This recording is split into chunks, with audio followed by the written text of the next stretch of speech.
قال لأخيه المسلم یا کافر، یہ باب ہے کہ اس آدمی کے ایمان کی حالت کے بارے میں جو اپنے بھائی مسلمان بھائی کو کہتا ہے کہ تو کافر ہے۔ تو حدیث عبداللہ بن عمر ان رسول اللہ صلی اللہ علیہ وسلم قال ایما رجل قال لأخیہ یا کافر فقد باء بها احدہما۔ اب دیکھیے چھوٹی سی حدیث ہے لیکن بات بڑی ہے اس میں۔ رسول اللہ صلی اللہ علیہ وسلم نے فرمایا، حضرت عبداللہ بن عمر فرماتے ہیں کہ ایما رجل قال، کہ جو بھی شخص اپنے مسلمان بھائی کو کہتا ہے یا کافر، اے کافر کہہ کے پکارتا ہے اسے، فقط باء بها احدہما، تو ان دونوں میں سے ایک کافر ہو جائے گا۔ کیا مطلب ہے اس کا؟ فرض کیجئے میں ایک آدمی کو کافر کہتا ہوں، تو جب میں ایک آدمی کو کافر کہتا ہوں اور میں یہ سمجھتا ہوں کہ میں پکا مسلمان ہوں، میرا ایمان ہے اور یہ مجھے یقین ہے 100% کہ یہ کافر ہے، تو یقیناً وہ کافر ہے، میں مسلمان ہوں الحمدللہ۔ لیکن اگر میں کسی مسلمان کو جو سچا مسلمان ہے کافر کہہ رہا ہوں، اس کا مطلب یہ ہے کہ خود میں کافر ہوں۔ جیسے مثال کے طور پر یہ قادیانی ہے، انہوں نے یہی تو کہا تھا، بھٹو کو سمجھ میں نہیں آئی بات، یہ بھٹو کو بات سمجھ میں نہیں آئی، لیکن جب سمجھ میں آ گئی اس نے کہا اچھا یہ بات ہے، تو یعنی پارلیمنٹ میں بحث ہوتی رہی بھٹو سمجھتا رہا بھائی ایک فرقہ ہے، ٹھیک ہے مسلمانوں کی طرح یہ بھی ہے، لیکن یہ اس سے پوچھا گیا، وہ جو ان کے خلیفہ تھے اس وقت، ان سے پوچھا گیا کہ اگر کوئی غلام احمد قادیانی کو نبی نہیں مانتا تو اس کی کیا حیثیت ہوگی؟ تو اس نے پھر ایک سوال کیا، اس نے کہا کہ اچھا یہ بتائیے کہ آپ لوگوں کے نزدیک اگر آپ عیسیٰ کو نہیں مانتے یا داؤد کو نہیں مانتے یا سلیمان کسی بھی پیغمبر کو نہیں مانتے تو اس کی کیا حیثیت ہوگی؟ انہوں نے کہا کہ ہمارے نزدیک تو وہ کافر ہوگا۔ تو اس نے کہا کہ ہمارا بھی یہی عقیدہ ہے، ایک نبی کو بھی نہ مانے تو وہ کافر ہو جاتا ہے۔ بھٹو کو بات سمجھ میں آ گئی، اس نے کہا اس کا مطلب یہ کہ پوری دنیا کے سارے مسلمان جو یعنی افریقہ کے اور انڈونیشیا کی اور ملیشیا کے، یہ سب کافر ہو گئے کہ ہاں اگر غلام محمد قادیانی کو نہیں مانیں گے تو کافر ہو جائیں گے۔ اس نے کہا کہ یہ معاملہ تو بڑا خطرناک ہے۔ پھر حالانکہ وہ اتنا دیندار آدمی نہیں تھا بھٹو، لیکن بات سمجھ میں آ گئی اس کی۔ چلیے جی، اب اگلا باب ہے باب بیان حال ایمان من رغب عن ابیہ وہو یعلم۔ تو یعنی جو اپنے باپ کی طرف سے پھر جائے، یعنی اپنے نسب کی طرف سے وہ غلط بات کہے۔ حدیث ابی ذر انہ سمع النبی صلی اللہ علیہ وسلم یقول لیس من رجل ادعا لغیر ابیہ وہو یعلمہ الا کفر ومن ادعا قوما لیس له فیہم نسب فلیتبوأ مقعدہ من النار۔ اب اس حدیث کے راوی حضرت ابو ذر غفاری رضی اللہ تعالیٰ عنہ فرماتے ہیں کہ میں نے رسول اللہ صلی اللہ علیہ وسلم کو یہ فرماتے سنا کہ لیس من رجل ادعا لغیر ابیہ وہو یعلم، ایک شخص اپنے آپ کو کسی اور باپ سے منسوب کرتا ہے جبکہ وہ اس کا نہیں ہے، وہو یعلم یعنی کہ وہ اچھی طرح جانتا ہے کہ وہ نہیں ہے، الا کفر، تو وہ کفر کی حالت میں ایسا کہہ سکتا ہے۔ یعنی مطلب یہ ہے کہ جیسے بہت سارے لوگ کرتے ہیں، وہ کہتے ہیں کہ ہم سید ہیں اور ہم حضرت علی کی اولاد ہیں اور ہم عباس کی اولاد ہیں یا جعفر کی اولاد ہیں، بنی ہاشم میں سے ہیں، تو حالانکہ وہ ہوتے نہیں، وہ جاٹ ہوتے ہیں یا گجر ہوتے ہیں، سمجھ رہے ہیں آپ؟ یا راجپوت ہوتے ہیں، یہ ہندو تھے مسلمان ہو گئے، چلو اچھی بات ہے، برہمن تھے مسلمان ہے، کوئی بری بات نہیں، کوئی بھی آدمی، سارے لوگ آدم کی اولاد ہے. لیکن وہ اپنے آپ کو خواہ جوڑ لیتے ہیں اپنے آپ کو، تو ایسا آدمی پھر وہ کفر کی حالت میں ہی ایسا کرتا ہے. اسی طرح ومن ادعا، جو دعویٰ کرتا ہے کہ وہ کسی قوم سے، قومن لیس لہ فیہم نسب، ایک قوم سے دعویٰ کرتا ہے تو جبکہ اس کا نسب وہاں نہیں ہے، تو اس شخص کو اپنا ٹھکانہ آگ میں کر لینا چاہیے. فَلْيَتَبَوَّأْ مَقْعَدَهُ مِنَ النَّارِ. یہ بڑی اہم بات ہے، نسب تبدیل نہیں کیا جا سکتا. جو نسب ہے تو نسب کو محفوظ بھی رکھنا چاہیے، بچوں کو بتانا بھی چاہیے. پرانے زمانے میں اس کا بڑا اہتمام ہوتا تھا، آج کل اس کا اہتمام نہیں ہوتا.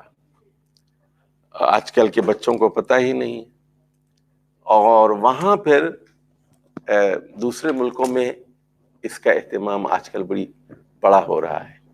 فیملی ٹری بنتی ہے اور اس سے پتہ چل جاتا ہے کہ یہ لوگ کون ہیں. تو جیسے مثال کے طور پر یہ کینیڈی فیملی ہے، یہ آئرش فیملی ہے، یا اسٹین جتنے ہوتے ہیں یہودی ہوتے ہیں، برگ ہوتے ہیں وہ یہودی ہوتے ہیں، اور اسی طرح یارک ہے، یہ سارے برطانیہ سے آئے ہوئے لوگ ہیں. یہ جرمن نام ہوتے ہیں بہت سارے، تو لاسٹ نیم سے وہ پہچان لیتے ہیں کہ ان کا نسب کیا ہے، کہاں سے آئے تھے.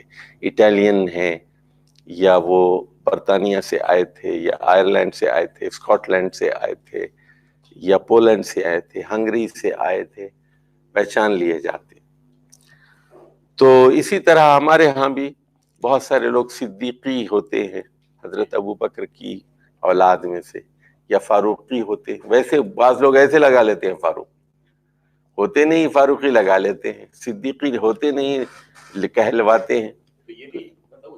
بالکل بالکل، اگر وہ نسب کا، اب یہ ہے کہ اگر نسبت ویسے کر رہے ہیں تو کوئی بات نہیں، لیکن اگر یہ کہتے ہیں کہ ہم اس خاندان سے ہیں تو بری بات. تو والدین کا یہ کام ہے کہ بچوں کو بتائیں کہ ہمارے والد کا نام یہ تھا، دادا کا نام یہ تھا، پردادا کا نام یہ تھا. نسب کی حفاظت بہرحال ضروری ہے. آپ نے اس کو بڑا براڈ بھی کر دیا جی، کہ جو آپ نے ابھی آخر میں بات کی نا کہ والد بتائے دادا کون تھا پردادا کون تھا، لیکن آپ جو قوم کی طرف چلے گئے کہ قوم ہے جیسے چودھری ہے یا جو بھی جاٹ ہے، جی جی جیسے بہت سارے لوگ مسلمان ہوتے ہیں جی تو وہ آخر میں لگا رہتے ہیں، وہ فرض کریں وہ اسپیل برگ کے کوئی بھی تھے، اب مسلمان ہوئے تو وہ لگا رہے تھے میں مدنی انسیت کی وجہ سے. ہاں، وہ پھر نسب کی بات نہیں ہے، وہ نسب کی بات نہیں. مدنی، کوئی مدینے میں پیدا ہوا مدنی اس نے نام رکھ لیا، سمجھے، وہ تو ٹھیک ہے، کوئی مسئلہ نہیں ہے. کوئی مکے میں پیدا ہوا یا مکے میں ہجرت کر گیا، مکی کہلاتا ہے. وہ مقام سے نسبت ہوتی ہے، کسی مقام سے نسبت ہوتی ہے نا. جیسے واسط کے رہنے والے واسطی کہلاتے ہیں، یا گیلان کے رہنے والے، جیلان کے رہنے والے گیلانی یا جیلانی کہلاتے ہیں.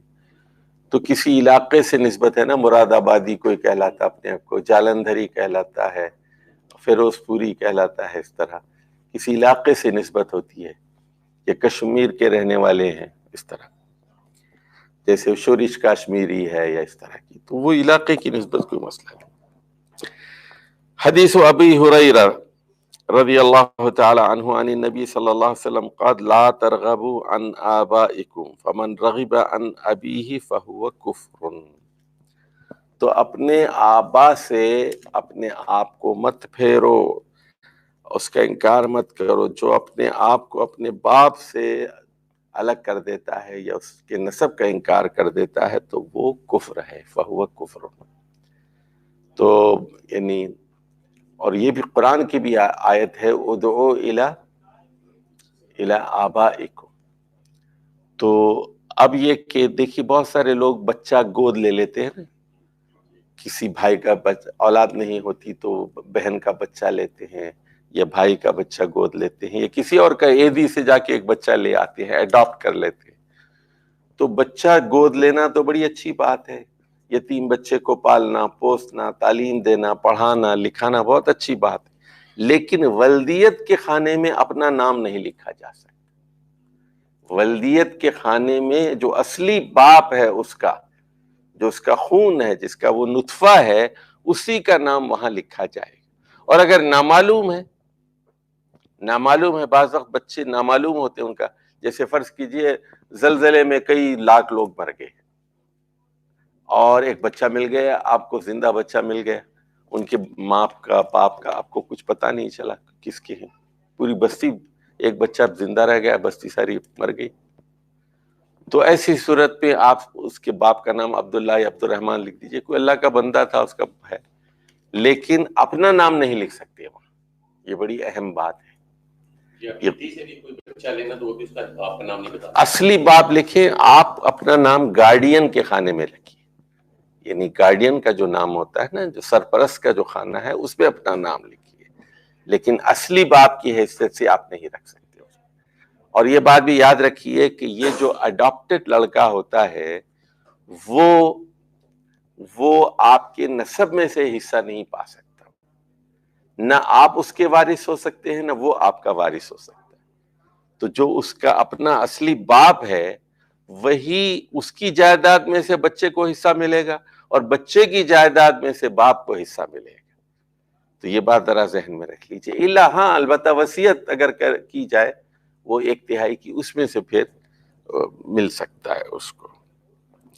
حدیث سعد ابن ابی وقاص و ابی بکر رضی اللہ عنہما قال سعد سمعت النبی صلی اللہ علیہ وسلم یقول من ادعا الى غیر ابیہ وهو یعلم انه غیر ابیہ فالجنة علیہ حرام.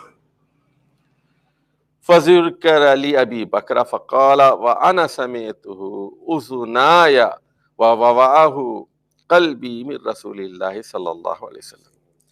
اب دیکھیے یہاں 2 صحابہ ہیں، یہ ایک تو حضرت سعد بن ابی وقاص ہیں اور یہ عشرہ مبشرہ میں سے ہیں، قریشی ہیں. سعد بن ابی وقاص فاتح ایران ہے، ہیرو آف قادسیہ ہیں، اور حضرت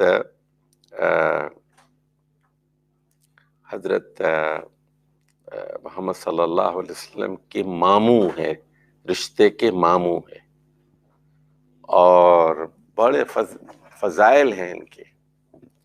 تو وہ یہ کہتے ہیں کہ میں نے رسول اللہ صلی اللہ علیہ وسلم سے سنا من ادعا الی غیر ابیہ، جو یہ دعویٰ کرے کسی اور باپ سے، دعویٰ کرے اس نے، وہو یعلم، جبکہ وہ اچھی طرح جانتا ہو، انہ غیر ابیہ، حالانکہ اس کا وہ باپ نہیں ہے اور کہہ رہا ہے کہ یہ میرا باپ ہے، تو فالجنۃ علیہ حرام، جنت اس کے لیے حرام کر دی جاتی. اچھا، اب یہ بات پھر ابو بکرہ رضی اللہ تعالی عنہ کے سامنے کہی گئی.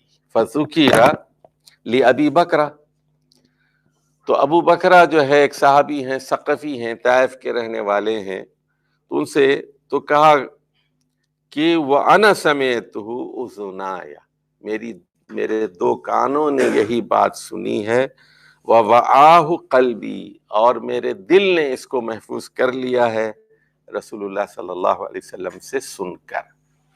تو یہاں ایک صحابی دوسرے صحابی کی تائید کر رہا ہے. تو یہی مضمون ہے.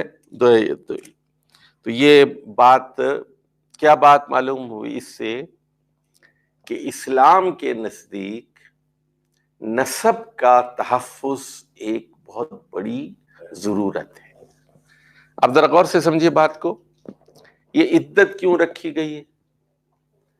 طلاق کی بھی عدت ہوتی ہے، بیوہ کی بھی عدت ہوتی ہے. کیوں رکھی گئی ہے وہ؟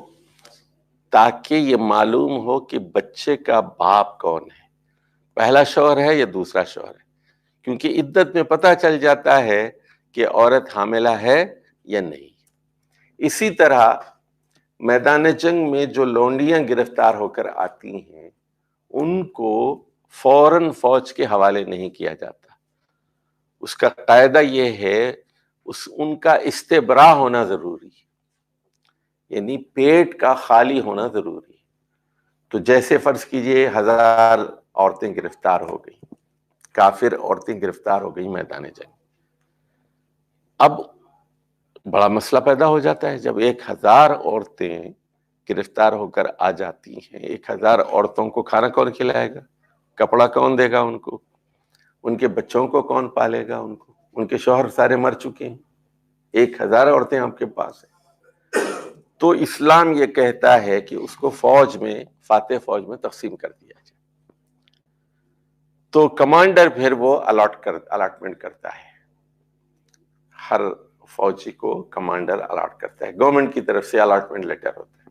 لیکن اس کا ایک قاعدہ ہے، قاعدہ یہ ہے کہ جیسے جیسے عورت کے جو پیریڈز آتے جاتے ہیں، مینسز ہوتے جاتے ہیں، اس کا مطلب یہ ہے کہ وہ حاملہ نہیں ہے، کلیئر ہے، اس کا پیٹ خالی ہے، اس کی الاٹمنٹ ہوتی جاتی ہے۔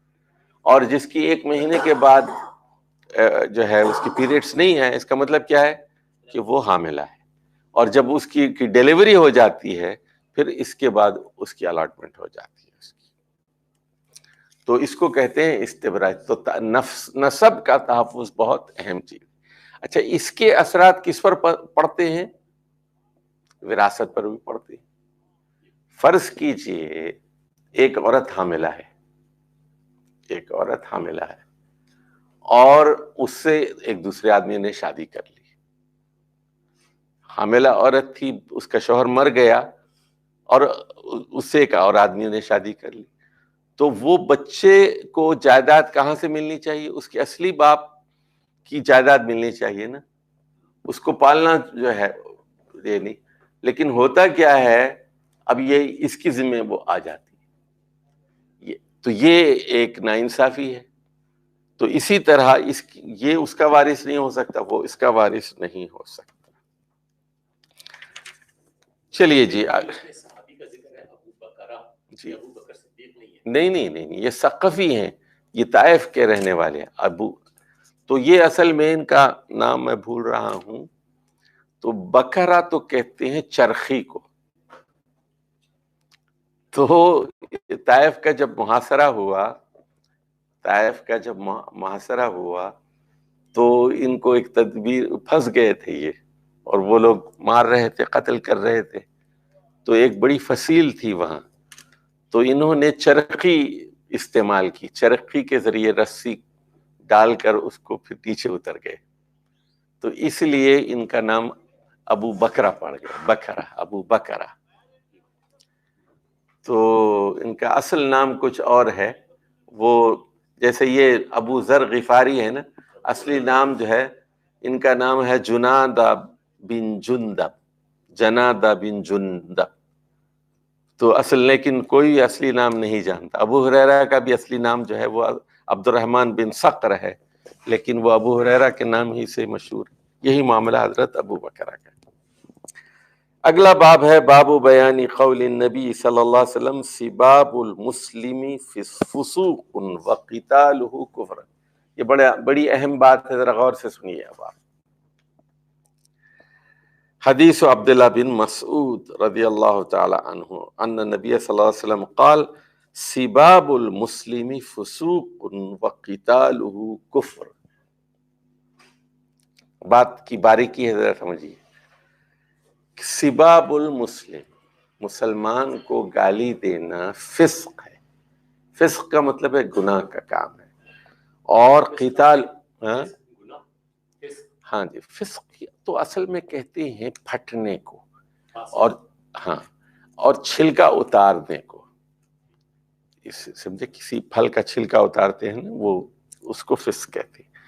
اور اس کا مطلب تو ہوتا ہے اصل میں، فاسق کہتے ہیں نافرمان کو، بد عمل کو، شرابی کو، کبابی کو، زانی کو فاسق کہتے ہیں، کیونکہ وہ اپنا چھلکا اتار دیتا ہے۔ وہ نافرمان کو، بد عمل کو فاسق کہتے ہیں۔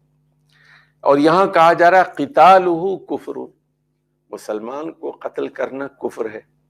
ذرا غور سے فرمائیے، فرض کیجیے میں آپ کو قتل کرتا ہوں، تو کیا میں کافر ہوتا ہوں؟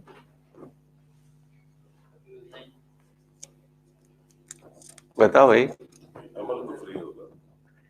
تو اب سن لیجئے، یہاں کفر سے مراد وہ کفر نہیں ہے۔ غور سے سنیں بات، لکھ لیں بھائی، یہ بڑی اہم بات ہے۔ فرض کیجئے میں کہتا ہوں لا الہ الا اللہ، لا الہ الا اللہ، آپ کو قتل کرتا ہوں، آپ بھی کہتے ہیں لا الہ الا اللہ، دونوں لا الہ الا اللہ کہہ رہے ہیں، دونوں ایک دوسرے کو قتل کرنے کی کوشش کریں، تو سمجھے دونوں ایک دوسرے کو مار ڈالتے ہیں. کیا ہم کافر ہیں؟ نہیں ہے. تو یہاں کفر سے مراد ہے یہ کہ ناشکری کی ایک بہت بڑی حالت ہے. تو اس کا کوئی جواز ہونا چاہیے نا. قتال کے لیے کوئی جواز ہونا چاہیے. قتال کے لیے یعنی کسی کو قتل کرنے کے لیے کوئی لیجیٹیمیسی ہونی چاہیے, کوئی عذر ہو. تو مطلب یہ ہے کہ نہیں کرنا چاہیے مسلمان کو. لیکن اگر وہ اسلامی حکومت کی طرف سے کوئی جلاد ہے وہ کر سکتا ہے, یا پھر میدان جنگ میں اگر کوئی معاملہ ہے تو پھر وہ بھی ہو سکتا ہے. تو یہ وہ کفر نہیں ہے جو اسلام سے خارج کر دے. جنگ جمل میں یہی ہوا تھا. ہاں, اور بھی جنگ صفین میں یہی ہوا, جنگ جمل میں ہوا. دیکھیے ذرا یہ پڑھ لیجئے. اس حدیث میں مسلمان سے لڑائی کو کفر کہا گیا ہے. یہاں یہ یاد رہے کہ یہ ایسا کفر نہیں جو انسان کو کافر بنا دے, بلکہ یہ چھوٹا کفر ہے. یعنی الکفر دون الکفر, یعنی عربی میں کہتے ہیں الکفر دون الکفر. یہی وجہ ہے کہ مومنوں کی آپس میں لڑنے والی دونوں جماعتوں کو قرآن میں مومن ہی کہا گیا. جیسے وہاں جو سورہ حجرات میں ہے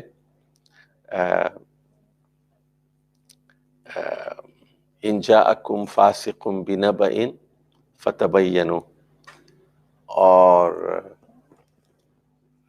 اس کے بعد والی آیت صلح کرا دیا کرو جب دو. ہاں جی,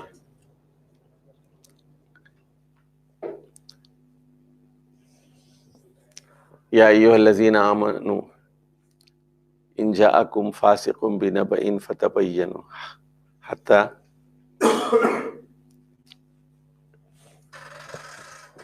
قرآن مجید تو وہاں سے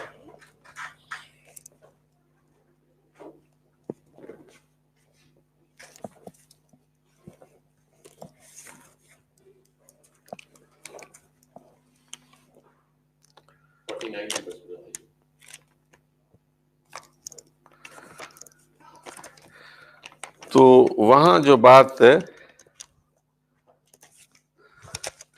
کہی گئی ہے وَإِن طَائِفَتَانِ مِنَ الْمُؤْمِنِينَ اقْتَتَلُوا, طائفتان من المؤمنین اقتتلوا, مسلمانوں کے دو گروہ جب آپس میں لڑ پڑیں, ایک دوسرے کی گردن مارنے لگے.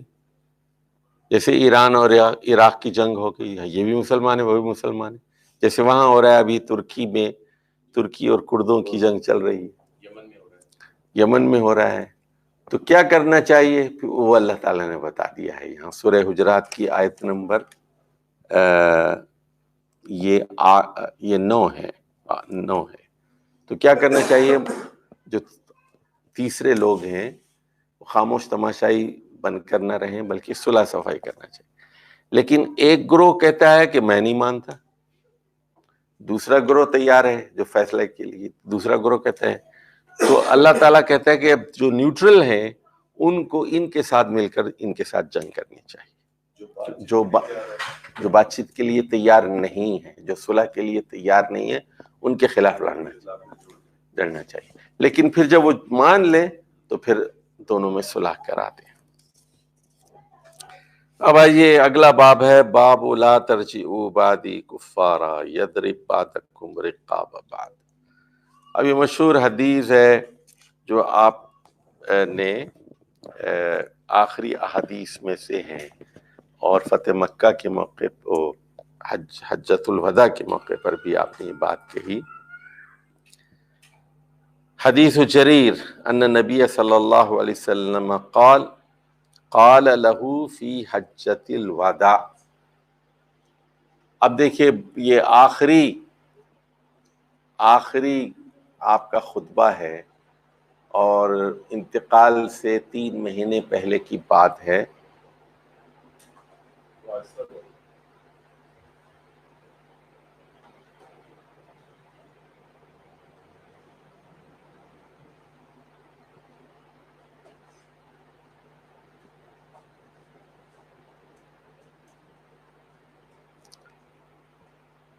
تو حضرت جریر بن عبداللہ البجلی ایک یمن کا قبیلہ تھا, تو بوجیلہ بجیلہ، تو وہاں کے یہ ہیں صحابی جریر بن عبداللہ، بہت بڑے شاہ سوار تھے، وہ بہت اچھے، یعنی گھوڑ سواری کے بڑے ماہر تھے، جریر بن عبداللہ البجلی۔ تو ان سے کہا آپ نے، کیا فرمایا؟ استنصت الناس، استنصت الناس، تو لوگوں کو خاموش کراؤ۔ اب دیکھیے 1,00,000 سے زائد آدمی تھے، ظاہر ہے جب 1,00,000 آدمی ہوتے ہیں آپس میں بات کرتے ہیں تو خاموش ہو جاؤ، خاموش ہو جاؤ۔ ظاہر ہے اس زمانے میں مائکرو فون بھی نہیں تھا،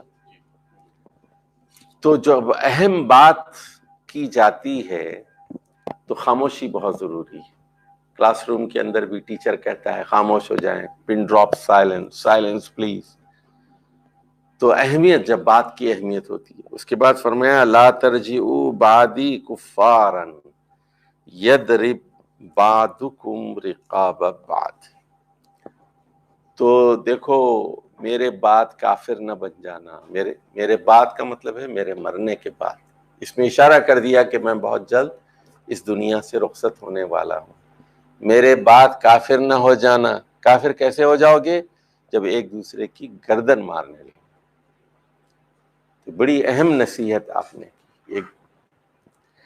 اور حدیث ابن عمر رضی اللہ عنہما عن نبی صلی اللہ علیہ وسلم قال ویلکم او ویحکم لا ترجعوا بعدی کفارا یضرب بعضکم رقاب بعض۔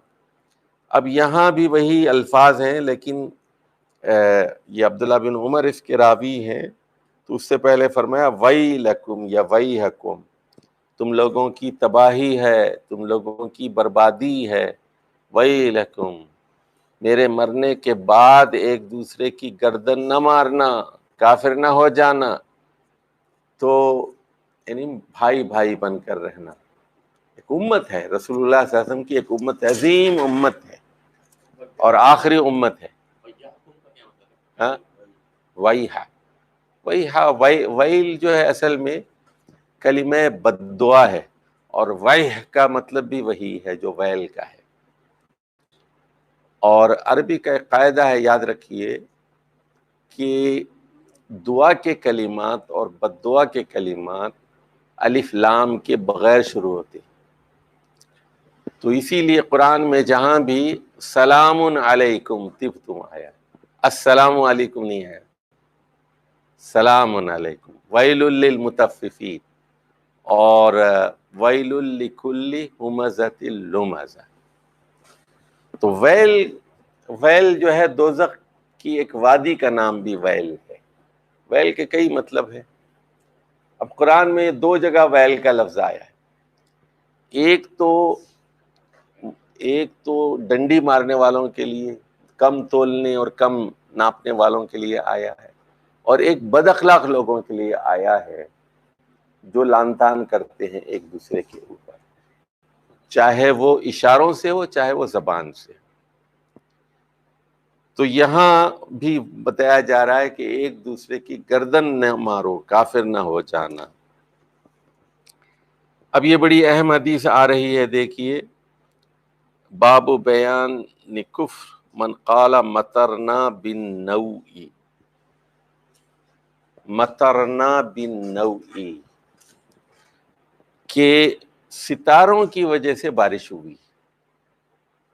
اچھا، یہ ستاروں کا جو عقیدہ ہے بہت پرانا عقیدہ ہے، ہندوستان میں ستارے دیکھے جاتے تھے، اور ہاں جی، اور گریک میں، یونان میں بہت علم تھا اس کا، عراق میں بہت تھا اس کا علم، اور ایجپٹ میں بہت تھا اس کا علم، ستاروں کا علم۔ بلکہ آج بھی یہ ہندو کرتے یہ ہیں کہ جب شادی ہوتی ہے تو ان کا پنڈت ایک شبھ گھڑی نکالتا ہے اور کہتا ہے کہ 2 ستارے جو ہیں یہ وقت ملتے ہیں، اور یہ وقت ہے 1 بجے سے 2 بجے رات تک، اور جیسے ہی 2:10 ہو جائیں گے تو وقت ختم ہو جائے گا، اس سے پہلے آگ کے اطراف پھیرے لگانے ہیں۔ تو یہ ستارے ملتے ہیں، یہ ان کا عقیدہ ہے ان لوگوں کا۔ تو ستاروں پر ایمان رکھنا کہ ستارے فائدہ یا نقصان پہنچاتے ہیں، یہ کفر ہے۔ اور یہی دیکھیے ہمارے ہاں بھی ہو رہا ہے، یہ ٹیلی ویژن میں آپ دیکھ رہے ہیں کہ یہ جیو پر اور سارے چینلز کے اوپر یہ آتی ہیں خواتین، اور وہ آ کر یہ بتاتی ہیں کہ آپ کا ستارہ کیا ہے، آپ کا اور آپ کا سٹار کیا ہے، آپ کی تاریخ پیدائش کیا ہے، ہوروسکوپ کیا ہے، اور وہ بتاتے ہیں اچھا آپ اکتوبر میں پیدا ہوئے تو آج کی تاریخ آپ کے لیے بڑی مبارک ہے، آج پیسہ لگائیے، اور آج کی تاریخ آپ کے لیے بڑی منحوس ہے، گھر میں بیٹھیے، ایکسیڈنٹ ہو سکتا ہے، بیماری ہو سکتی ہے۔ تو یہ قسمت کا حال بتاتے ہیں ستاروں کو دیکھ کر اور تاریخ پیدائش کو دیکھ کر بتاتے ہیں۔ وہ اس کو ہندی میں کنڈلی کہتے ہیں، کنڈلی بتاتے ہیں وہ۔ تو اس بارے میں یہ حدیث ہے، حدیث زید بن خالد الجہنی رضی اللہ تعالی عنہ قال صلی لنا رسول اللہ صلی اللہ علیہ وسلم صلاة الصبح بالحدیبیہ علی عصر سماء کانت من اللیلہ۔ اب صلح حدیبیہ ہوئی، صلح حدیبیہ ہوئی 6 ہجری کے آخر میں۔ آپ کو پتا ہے کہ رسول اللہ صلی اللہ علیہ وسلم 1400 لوگوں کو لے کر مکے کی طرف گئے اور وادی فاطمہ کے پاس قیام کیا۔ وہاں حدیبیہ ایک جگہ ہے، آج کل اس کو شمیسی کہتے ہیں، یہ مکے اور مدینے کے درمیان کا علاقہ ہے، شمیسی یا حدیبیہ کہتے ہیں۔ مکے سے تقریباً یہ 13-14 کلومیٹر دور ہے۔ تو وہاں سے حدود حرم شروع ہوتے ہیں، میقات تو بہت پہلے سے شروع ہو جاتی ہے، وہ تو مدینے سے شروع ہو جاتی ہے میقات، لیکن یہ حدود حرم ہے یہ۔ تو اب ہوا یہ کہ رسول اللہ صلی اللہ علیہ وسلم نے فجر کی نماز پڑھائی، اور اس وقت یہ تھا کہ زمین گیلی تھی اور رات میں بارش ہوئی تھی، اور بارش کے اثرات زمین پر موجود تھے۔ فَلَمَّا انصَرَفَ أَقْبَلَ عَلَى النَّاسِ فَقَالَ، جب نماز ختم ہو گئی، اور آپ کا معمول یہ ہوتا تھا نماز ختم کرنے کے بعد، سلام پھیرنے کے بعد مقتدیوں کی طرف رخ کرتے تھے، چہرہ مقتدیوں کی طرف کرتے تھے۔ آپ نے رخ کیا، نماز پڑھائی، تو اس کے بعد لوگوں سے پوچھا، سوال کیا، هل تدرون ماذا قال ربكم، کیا آپ لوگ جانتے ہیں کہ آپ کے رب نے کیا فرمایا ہے؟ قالوا اللہ ورسولہ عالم، صحابہ کرام نے کہا اللہ اور اس کے رسول زیادہ جانتے ہیں۔ قال اصبح من عبادی مومن بی وکافر، تو فرمایا کہ میرے کچھ بندوں نے آج ایمان کی حالت میں صبح کی ہے، اور بعض لوگوں نے کفر کی حالت میں صبح کی، دو قسم کے لوگ ہو گئے۔ فَأَمَّا مَنْ قَالَ مُطِرْنَا بِفَضْلِ اللَّهِ وَرَحْمَتِهِ فَذَلِكَ مُؤْمِنٌ بی، کہ جس نے بھی یہ کہا کہ اللہ کے فضل سے اور اللہ کے رحمت سے بارش ہوئی ہے تو وہ میرا مومن ہے، اللہ کا مومن ہے۔ وَكَافِرٌ بِالْكَوْكَبِ، اور وہ ستاروں کا کافر ہو گیا وہ۔ اور وہ شخص وَأَمَّا مَنْ قَالَ، اور جس نے یہ کہا مُطِرْنَا بِالنَّوْءِ كَذَا وَكَذَا، اور جس نے یہ کہا کہ اس ستارے کی وجہ سے یا اس ستارے کی وجہ سے بارش ہوئی ہے، فَذَلِكَ كَافِرٌ بِي، وہ میرا کافر ہو گیا۔ وَمُؤْمِنٌ بِالْكَوْكَبِ، اور وہ کوكب کے اوپر، ستارے کے اوپر ایمان لے آیا۔ تو دیکھیے یہاں بات ایمان رکھنا چاہیے کہ جو بھی بھلائی ہوتی ہے وہ اللہ کی طرف سے ہوتی ہے، تو اس پر پکا ایمان ہونا چاہیے، اس پر پکا ایمان ہونا چاہیے۔ ستارے کچھ نہیں کر سکتے، اور اسی طرح یہ لوگوں کا وہم ہوتا ہے کہ کوا آ گیا، بلی آ گئی، طوطا آ گیا، الو بیٹھ گیا، پیر کا دن برا ہے، سفر کا مہینہ برا ہے، تو یہ توہمات ہوتے ہیں بہت سارے، تو یہ ان کی کوئی حیثیت نہیں ہے۔ یہ جو ہے ہوا کا دباؤ اور نہیں، یہ تو ایک سائنٹیفک چیزیں ہیں، یہ تو یہ اور چیز ہے، یہ نہیں، دیکھیے یہ تو اللہ کے بنائے، اس کو بنائے ہوئے قوانین ہیں، یہ اللہ کے بنائے ہوئے قوانین ہیں۔ یعنی یہ بھی پروجیکٹ کر دے رہے جو ہم کہتے ہیں نا جو ویدر والے ہیں جی جی وہ ساتھ اس میں بھی ہمیں انشاءاللہ ایڈ کرنا چاہیے. ہاں دیکھیے، لیکن وہ اللہ کا ایک نظام ہے، ایک نظام ہے، اور اللہ کی مرضی کے بغیر کوئی چیز نہیں ہو سکتی. جیسے مثال کے طور پر یعنی مثال دے رہا ہوں میں آپ کو کہ لوگ کہتے ہیں کہ یہ اس آدمی سے آپ شادی نہ کیجئے، اس لڑکی سے آپ شادی مت کیجئے، کہ اس کے بلڈ میں یہ خرابی ہے، اس کے بلڈ میں یہ خرابی ہے، اور دونوں کی شادی ہوگی تو بچے پھر ایسے ہوں گے. تو یہ کیا ہے؟ یہ ایک سائنٹیفک علم ہے. یہ تو ایک سائنٹیفک علم ہے، لیکن اگر اللہ چاہے تو اس کے اندر بھی برکت ہو سکتی ہے.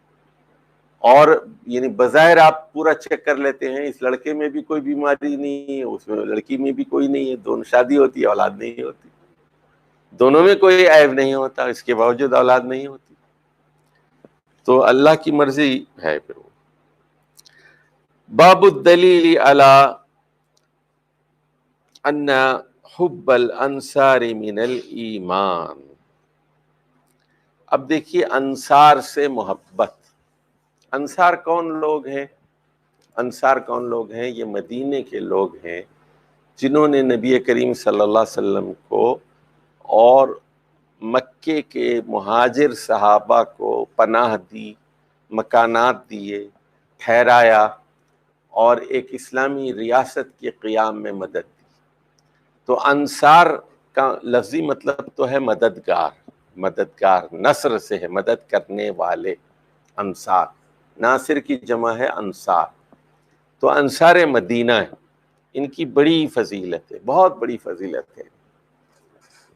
تو اسی لیے نبی کریم صلی اللہ علیہ وسلم نے ان سے کہا کہ یہ میرا میدہ ہے، یعنی کرشی، یعنی یہ میرا میدہ میں پیٹ، بطنی و کرشی، یہ میرا پیٹ ہے، یہ میرا میدہ ہے، میرے رازدان ہیں، مطلب یہ، اور میرا جینا اور مرنا ان کے ساتھ. اسی لیے لوگوں نے یہ خیال کیا کہ فتح مکہ کے بعد شاید اب واپس 8 ہجری میں جب فتح مکہ ہوئی تو لوگوں نے یہ خیال کیا کہ شاید دوبارہ آپ مکے میں جا کے اپنے آبائی گھر میں جا کے رہیں گے، لیکن ایسا نہیں ہوا. آپ مدینہ گئے اور آپ نے یہی بات کی کہ میرا جینا اور مرنا اہل مدینہ کے ساتھ.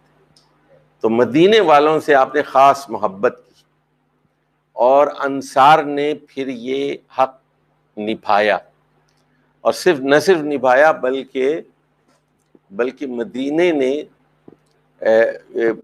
جو ہے حضرت علی کا بھی ساتھ دیا. تمام بڑے صحابہ جو تھے، جب جنگ صفین ہوئی اور جنگ جمل ہوئی، اس میں بھی اہل مدینہ نے حضرت علی کا ساتھ دیا، اور حضرت علی کے ہاتھ پر بیعت کی انہوں نے. تو ان کی قربانیاں بہت ہیں ان لوگوں کی. تو یہ حضرت انس کی حدیث ہے، حدیث انس رضی اللہ عنہ عن نبی صلی اللہ علیہ وسلم قال آیت الایمان حب الانصار و آیت النفاق بغض الانصار. تو آپ نے فرمایا کہ ایمان کی علامت انصار سے محبت ہے، اور منافقت کی علامت انصار سے بغض ہے. تو انصار سے بغض نہیں ہونا چاہیے. یعنی یہ مہاجر صحابہ کے دل میں یہ راسخ کر دی کہ تم کو احسان مند ہونا چاہیے. انہوں نے تم کو مکان دیا، تم کو کھجوریں لا کر دی، تمہیں گوشت لا کر دیا، تمہیں بکریاں لا کر دی، کھجور رہنے کے لیے، کھانے کے لیے، پینے کے لیے سامان فراہم کیا، ہتھیار دیے، ٹھکانہ فراہم کیا، زمینیں دی. بلکہ بعض انصار نے تو یہاں تک کہہ دیا کہ ہماری 1 سے زیادہ بیویاں ہیں، ہمیں طلاق دیتے ہیں، آپ ان سے شادی کر لیں. ایسی قربانیاں. اور یوسرون، جن کے بارے میں سورہ حشر میں آ گیا، یوسرون علی انفسہم ولو کان بہم خصاصہ، یہ ایثار کرنے والے لوگ ہیں، قربانی دینے والے لوگ. جی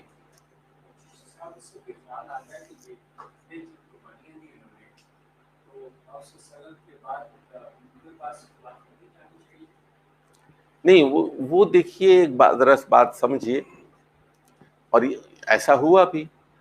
رسول اللہ صلی اللہ علیہ وسلم کے انتقال کے بعد کچھ لوگوں نے ان کے جو سردار تھے حضرت سعد بن عبادہ ان کے ہاتھ پر بیعت کر لی.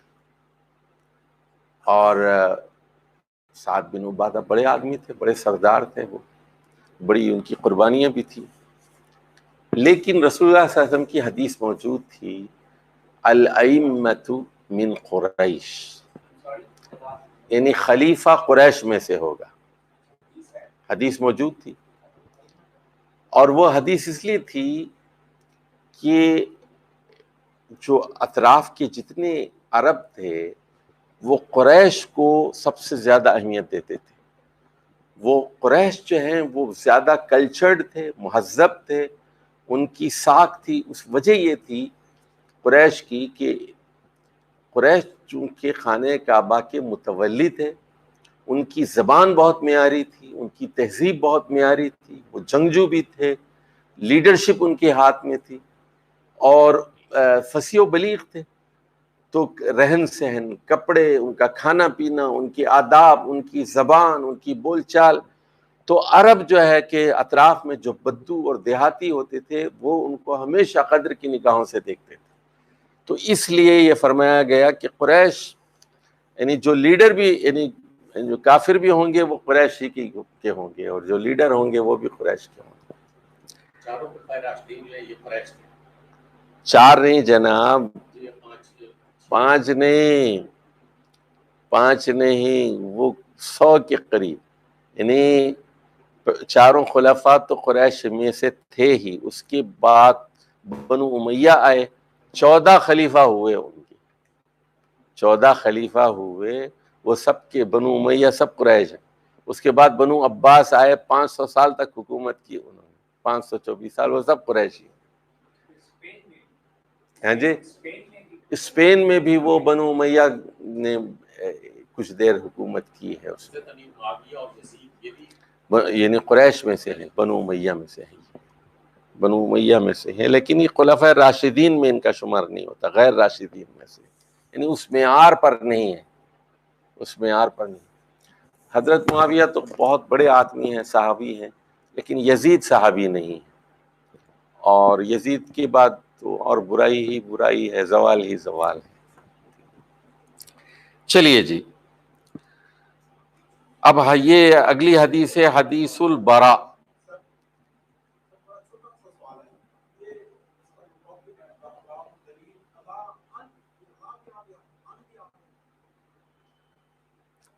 الا ان نہیں ہے, ان الا ان بھی ہو سکتا ہے, لیکن ان کے بعد سن لیجئے, ان کے بعد عموماً فعل آتا ہے, ان تصومو جیسے آیا فرض کی, تو یہ ان ہے, ان حب الانصار, ان ہے وہ. حدیث البراء رضی اللہ تعالی عنہ قال قال النبی صلی اللہ علیہ وسلم انصار لا يحبهم الا مؤمن ولا يبغضهم الا منافق فمن احبهم احبه الله ومن ابغضهم ابغضه الله. تو یہ برا ابن عازب کی یہ حدیث ہے. رسول اللہ صلی اللہ علیہ وسلم نے فرمایا کہ انصار سے محبت صرف مومن ہی کر سکتا ہے, اور ان سے جو ہے بغض صرف منافق رکھ سکتا ہے. اچھا ایک بات میں ذرا بتا دوں آپ کو, 2 باتیں سمجھ لیجئے. پہلے کسی بھی صحابی سے بغض نہیں رکھنا چاہیے. رسول اللہ صلی اللہ علیہ وسلم کے کسی بھی صحابی سے بغض نہیں رکھنا چاہیے, پہلی بات. کسی بھی صحابی سے بغض نہیں رکھنی چاہیے, پہلی بات سمجھ لیجیے. اور دوسری بات یہ ہے کہ صحابہ کے مختلف درجات ہیں, صحابہ کو برابر نہیں سمجھنا چاہیے. یہ 2 گمراہیاں ہوتی ہیں, اس میں لوگ بھٹکتے ہیں. پہلی بات کیا ہے, کسی بھی صحابی سے, چاہے وہ کسی بھی چھوٹے درجے کا ہی صحابی کیوں نہ ہو, ہاں, چاہے وہ وحشی بن حرب بھی کیوں نہ ہو, جو حضرت حمزہ کا قاتل تھا, اس سے بھی بغض نہیں رکھنا چاہیے. کسی بھی صحابی سے بغض نہیں رکھنا چاہیے. ٹھیک ہے نا، ایک پہلا اصول یہ ہو گیا. دوسری چیز یہ ہے کہ ان کو برابر نہیں سمجھنا چاہیے. اچھا، اب جیسے حضرت ابو بکر ہیں، وہ سب سے افضل ہیں، حضرت عمر سے بھی افضل ہیں، اس کے بعد حضرت عمر ہیں، اس کے بعد حضرت عثمان ہے، اس کے بعد حضرت علی. اور حضرت معاویہ کا درجہ جو ہے بہت کم ہے بنسبت حضرت علی کے. تو یہ اچھی طرح سمجھ لینا چاہیے، درجات کا فرق ہے. عشرہ مبشرہ، اسی طرح رسول اللہ صلی اللہ علیہ وسلم کی بیویاں ہیں تو ان میں بھی درجات کا فرق ہے. حضرت خدیجہ کا بڑا مقام ہے، حضرت عائشہ کا بڑا مقام ہے، پھر اس کے بعد دوسری بیویوں کا مقام ہے. تو درجات ہیں لیکن بغض کسی سے نہیں ہونا چاہیے، دل بالکل صاف ہونا چاہیے. یہ ہمارے جو ہمارے سے جی جی، اس میں بھی کوئی ایسی چین ہے کہ فیسٹیول کے اعتبار سے کہ کون سے ہمارے سے ہمارے جو مساجد کے یا کسی انسٹیٹیوشن جو سیٹ اپس ہیں تو اس میں ایکولی ٹریٹمنٹ جو ہے وہ نہیں، علماء کے درجات ہوتے ہیں نا. جی دیکھیے، ایک بہت بڑا عالم ہوتا ہے، ذرا اس سے چھوٹا ہے، اس سے چھوٹا ہوتا ہے، اس سے چھوٹا ہوتا ہے. اسی طرح کوئی عربی زبان کے ماہرین ہوتے ہیں، قرآن کے مفسرین ہوتے ہیں، بڑے چھوٹے درجے کے ہوتے ہیں. حدیث کے ماہرین بھی چھوٹے بڑے ہوتے ہیں. ایک آدمی 5-6 سال حدیث کی محنت کرتا ہے، ایک آدمی 15 سال کرتا ہے، ایک آدمی 20 سال کرتا ہے، ایک آدمی 30 سال 40 سال حدیث میں لگا رہتا ہے صبح شام. تو درجات ہوتے ہیں ان کے. تو علم کے بھی درجات ہوتے ہیں، علماء کے بھی درجات ہوتے ہیں. جس کو دیکھیے، یہ کون کرتا ہے؟ یہ اہل علم ہی کرتے ہیں.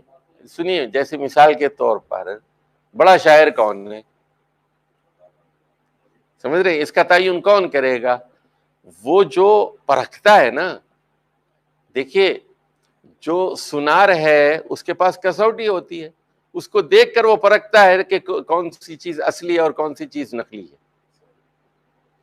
دیکھیے، سناری ماہر ہی پہچانتا ہے نا. تو اب جیسے مثال کے طور پر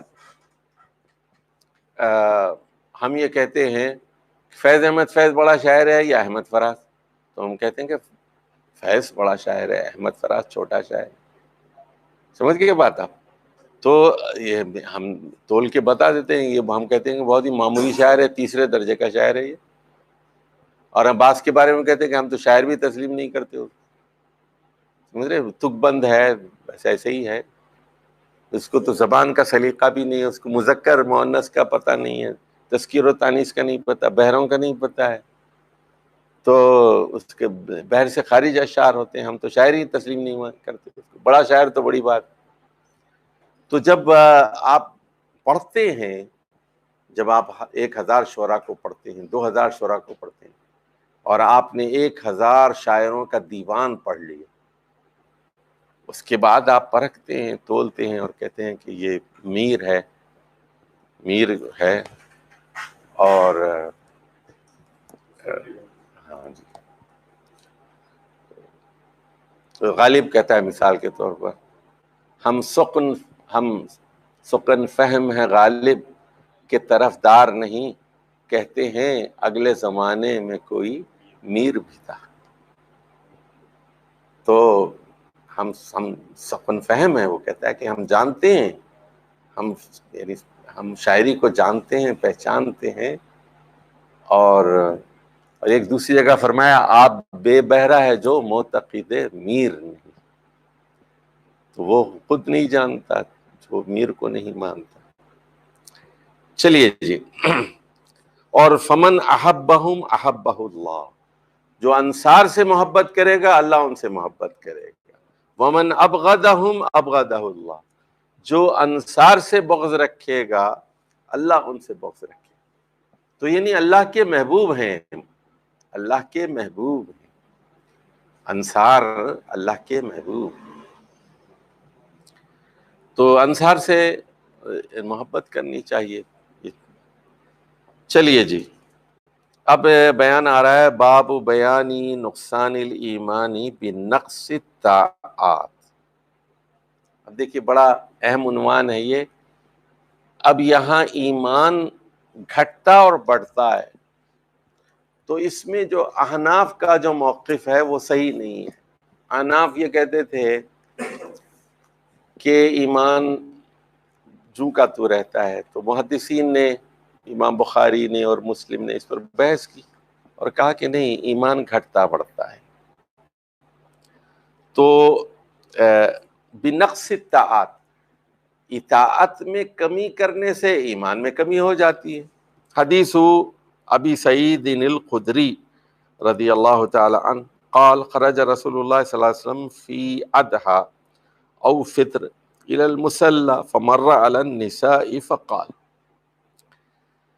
تو یہ ابو سعید خدری رضی اللہ تعالیٰ، یہ بھی انصاری ہیں، خزرجی ہیں، اور بہت زیادہ ان سے احادیث مروی ہیں۔ یہ 7 بڑے صحابہ میں سے ہیں جنہوں نے حدیثیں کثرت سے روایت کی ہیں۔ ابو سعید خدری وہ یہ کہتے ہیں کہ یہ عید الفطر کا موقع تھا یا عید الاضحیٰ کا تھا، 2 عیدوں میں سے کوئی ایک۔ تو رسول اللہ صلی اللہ علیہ وسلم عیدگاہ کی طرف گئے اور پھر خواتین سے خطاب کیا۔ فقال یا معاشر النساء، اے گروہ خواتین، اے گروہ خواتین، یعنی الگ خطبہ دیا، مردوں کے لیے الگ خطبہ دیا، عورتوں کے لیے الگ خطبہ دیا۔ اے گروہ خواتین تصدقنا فإنی أریتکن اکثر اہل النار، فرمایا کہ کثرت سے صدقات کرتے رہو، صدقات دیتے رہو، اس لیے کہ میں نے دوزخ میں تم لوگوں کو بہت دیکھا ہے، دوزخ میں میں نے عورتوں کو بہت دیکھا ہے، صدقہ کرتے رہو، صدقہ کرتے رہو۔ فقلنا، عورتوں نے کہا وبما یا رسول اللہ، اللہ کے رسول وہاں ایسا کیوں دیکھا آپ نے، اس کی وجہ کیا ہے؟ اچھا، اب 2 وجوہات بتائی آپ نے۔ قال تکثرن اللعن وتکفرن العشیر، کہ تم لعنت بہت کرتی ہے۔ اچھا اب دیکھیے، میں نے کل فیس بک پر ایک چھوٹا سا کلپ وہ ڈالا میں نے۔ اب ایک صاحب نے ایک عالم ہیں، مفتی ہیں یہاں کے، بہت بڑے مفتی ہیں یہاں کے، سمجھے؟ ہم نام نہیں لیتا، اب نام لینے سے کیا فائدہ ہے۔ انہوں نے ایک دوسرے عالم پر لعنت کر دی، پوسٹ، باضابطہ پوسٹ۔ اب میں نے ان کا نام تو نہیں لیا، لیکن میں نے کہا کہ کیا زمانہ آ گیا ہے، دیکھیے کہ ایک عالم دوسرے عالم پر لعنت بھیج رہا ہے۔ ٹھیک ہے، حالانکہ وہ غلط ہیں تو ان کو نصیحت کرو، ان کو سمجھاؤ، ان کو خط لکھو، ان سے بات کرو، ٹیلی فون کرو، ان کو سمجھاؤ۔ یہ کیا بات ہوئی کہ آپ اس پر لعنت بھیج رہے ہیں، اس کے لیے بد دعا کر رہے ہیں؟ یہ عالم کے شان نہیں، اور یہ مومن۔ اب یہاں دیکھیے رسول صلی اللہ علیہ وسلم نے فرمایا عورتیں دوزخ میں زیادہ کیوں ہوں گی؟ لعنت تکثرن اللعن وتکفرن العشیر، اور جو ہے مردوں کی ناشکری کرتی۔ تو ما رأیت من ناقصات عقل و دین، تو فرمایا کہ اذهب للب الرجل الحازم من احداکن، دیکھیے تو فرمایا کہ یہ دین میں بھی ان کی کمی ہوتی ہے اور عقل میں بھی کمی ہوتی ہے، دین میں بھی کمی ہوتی ہے اور عقل میں بھی کمی ہوتی ہے، اور ایک اچھے خاصے عقل مند آدمی کی عقل بھی لے جاتی۔ قلنا، عورتوں نے کہا وما نقصان دیننا وعقلنا یا رسول اللہ۔ دیکھیے کیسی خواتین تھی، ناراض نہیں ہوئی، بگڑی نہیں، کہا کہ ہماری عقل کی کمی کیا ہے، ہماری عقل کی کمی کیا ہے اور ہمارے دین کی کیا کمی ہے۔ قال الیس شہادت المرأة مثل نصف شہادت الرجل، کیا عورتوں کی شہادت مردوں کی شہادت کے مقابلے میں آدھی نہیں ہے؟ اب یہ سورہ بقرہ کی آیت ہے 282، جب قرض کی آیت ہے نا، آیت الدین، قرض کی آیت ہے، جب تم قرض لیا کرو تو گواہ رکھو، 2 مرد گواہ ہوں یا 1 مرد اور 2 عورتیں۔ اور ساتھ ہی فرمایا کہ اگر ایک بھول جائے تو دوسری اس کو یاد دلائے. اس کا کیا مطلب ہوا کہ عورتوں کا حافظہ بحیثیت مجموعی ان ٹوٹل پوری دنیا کی عورتوں کا ایوریج حافظہ نکالا جائے تو مردوں کے مقابلے میں ان کا میموری پاور نسبتاً کم ہوتا ہے، بالخصوص مالی معاملات، لین دین کے معاملات، پیسے کے معاملات. اس لیے ان کی ایک مرد اور 2 عورتیں گئی تاکہ دوسری یاد دل. مالی معاملات کے علاوہ بھی گواہی بھی آدھی ہوتی ہے؟ نہیں، ہر معاملے میں نہیں ہے، ہر معاملے میں نہیں نہیں ہے. مالی معاملات. ہاں جی، صرف مالی معاملات میں یہ. آدھی گواہی جو ہے مالی معاملات. جی جی جی، صرف قرض وغیرہ کے. اور باقی دیکھیے جو طلاق کے معاملات ہیں، خلا کے معاملات ہیں، پیریڈز کے ہیں، حمل کے ہیں، اس میں ایک عورت کی گواہی کافی ہے. نہیں، اس میں 2 ہونا چاہیے. اچھا، اب آ جائیے جو زنا ہے، زنا کی سزا، اس میں 4 مرد ہونے چاہیے، 8 عورتیں نہیں ہو سکتی، اس میں 4 مردوں کا ہونا ضروری ہے. ٹھیک ہے، بالکل نہیں ہو سکتی، نہیں اس میں نہیں. جی جی، قتل کسی نے قتل کر دیا عورت نے دیکھا ہے تو وہ گواہی ضروری ہوگی یا نہیں؟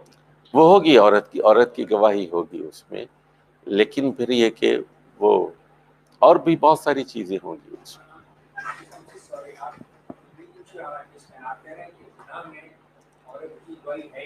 نہیں، گواہی تو ہوگی، لیکن جب تک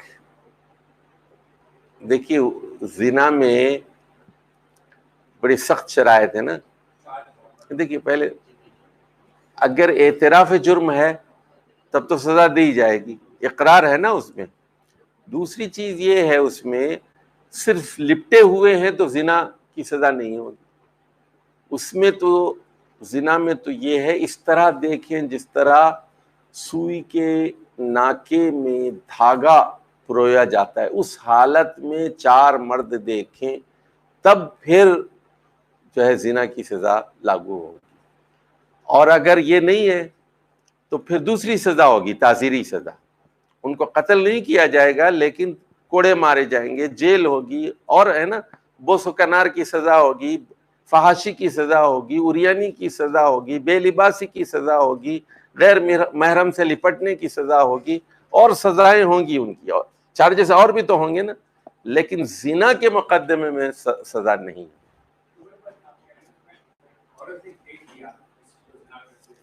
وہ نہیں ہے، اعتبار نہیں، سزا نہیں ہوگی.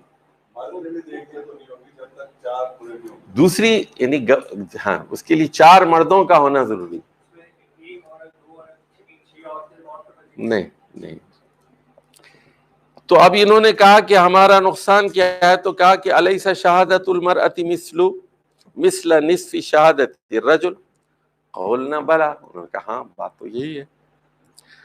قال فذلک من نقصان عقلها، یہ اس کے عقل کی کمی ہے، یہ اس کے عقل کی کمی ہے. الیس اذا حادت لم تصلی ولم تصم، تو فرمایا کہ جب وہ حیض کی حالت میں ہوتی ہے تو نماز نہیں پڑھتی، روزے نہیں رکھتی. قلنا بلا، کہا کہ ہاں. فذلک من نقصان دینها، تو یہ اس کے دین کی کمی، یہ اس کے دین کی کمی ہے. نماز دیکھیے آپ مہینے میں 30 دن نماز پڑھتے ہیں نا، وہ تو مہینے میں جو ہے 22 دن 25 دن نماز پڑھتی ہیں. 4-5 دن ان کی نمازیں کم ہوتی ہیں نا، آپ کی دین کم ہو گیا.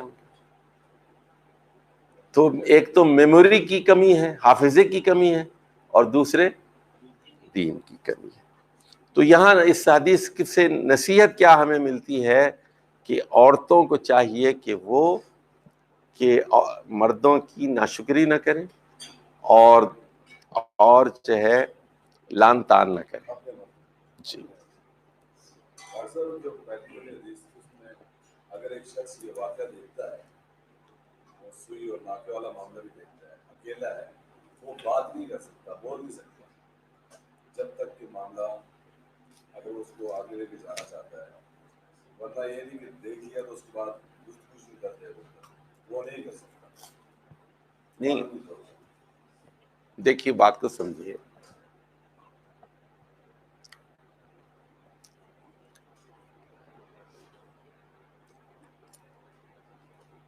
اگر دو آدمی دیکھتے ہیں، رپورٹ کرتے ہیں، ان دو آدمیوں کو پھر 80 کوڑے لگائے جائیں گے، اس کا مطلب کیا ہے کہ کوئی آدمی دن کی روشنی میں ایسا کر رہا ہے، علل اعلان کر رہا ہے کہ 4 مرد اس کو دیکھ لیں، پبلک میں کر رہا ہے، اس کو پبلک میں کر رہا ہے، 4 آدمی اس کو دیکھ رہے ہیں، 1 2 بھی نہیں، اتفاقاً بھی نہیں، بھری محفل میں یہ چیز ہو رہی ہے، تو پھر وہ اس قابل ہیں کہ دونوں قتل کر دیے جائیں، وہ اس قابل ہیں اگر وہ خوشی سے کر رہے ہیں۔ اور اگر ایک خاتون کے ساتھ زبردستی زنا ہو رہا ہے تو مظلوم کو تو بچایا جائے گا اور ظالم کو سزا دی جائے گی ایک کو، لیکن اگر دونوں بخوشی کر رہے ہیں تو دونوں کو سزا دی جائے گی۔ تو اس کا مطلب کیا ہے کہ برائی اگر آپ دیکھیں تو اس پر پردہ ڈالنا چاہیے، آپ کو اس کو چھپانا چاہیے اس کو، لیکن برائی جب علل اعلان ہونے لگی اور پبلک میں ہونے لگے تو پھر جو ہے قانون کو حرکت کرنا چاہیے۔ باب بیانی کون الایمان باللہ تعالی افضل الایمان افضل الاعمال۔ اب دیکھیے حدیث ابی ہریرہ ان رسول اللہ صلی اللہ علیہ وسلم سئل ای العمل افضل۔ اچھا، یہ سوال کئی لوگ کیا کرتے تھے، کئی صحابہ نے کیا، لیکن ہر مرتبہ رسول اللہ صلی اللہ علیہ وسلم ایک مختلف جواب دیتے تھے، جیسا ماحول ہوتا تھا، جیسا پس منظر ہوتا تھا، جیسا آدمی ہوتا تھا، اور جیسا محل اور موقع ہوتا تھا۔ تو یہاں سوال کیا گیا ای العمل افضل، کون سا عمل سب سے بہتر ہے؟ فقال ایمان باللہ ورسول، اللہ پر ایمان اور رسول۔ اب اس کو عمل کہا گیا اس کو، اچھا یہ کس کا عمل ہے بتائیے؟ یہ نہیں، مومن کا تو ہے ہاں، دل اور دماغ کا عمل ہے اور زبان کا بھی ہے۔ تو جب آدمی کہتا ہے نا لا الہ اللہ پر، میں اللہ کو پر ایمان لاتا ہوں، اللہ ایک ہے، اللہ احد کہتا ہے، وہ محمد الرسول اللہ کہتا ہے، تو اس کا مطلب یہ ہے کہ دماغ نے گواہی دی، دل نے گواہی دی، ہونٹوں نے، زبان نے گواہی دی، منہ نے گواہی دی، تو یہ اعضاء کا عمل ہے نا، یہ سب سے بہترین عمل ہے۔ قیل ثم ماذا، تو پوچھا گیا اس کے بعد کون سا ہے؟ قال الجہاد فی سبیل اللہ۔ قیل ثم ماذا؟ قال حج مبرور۔